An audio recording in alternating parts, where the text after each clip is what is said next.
تو بریزم لایق پای تو باشه، چی بخونم که بتونه جای حرفای تو باشه.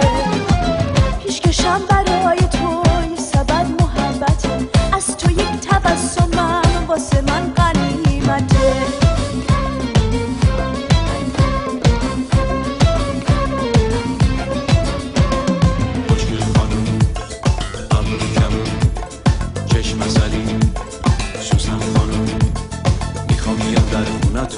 نمیخوام بیای حرف بزنم با باباتون، نمیخوام آقا.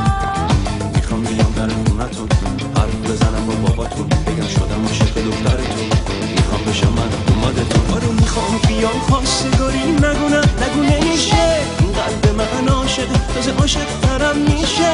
میشم فدات عاشق چشات، میریزم به پات تو هرچی بخوای. حالا نمه بیا تو بغلم، سوسن خانم آره توی تاج سرم. نمه بیا تو بغلم، سوسن خانم آره توی تاج سرم.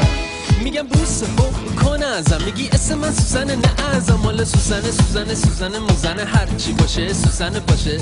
سوزن خانم یه دونه باشه، کفشای سفید باشه. به چی میگازی بیا پیش ما، بگردیم تو ناصر دیجنو. این همه و یکیش ما، بیایم بشیم سیریش ما. شب میام در خونه میدوزم دیبرم زن خونه بشی. سر دوست را میندازی به مغزن گنده یه جوجه کشی. دامن کوتا برام میپوشی منم شلوار گلگلی کشی.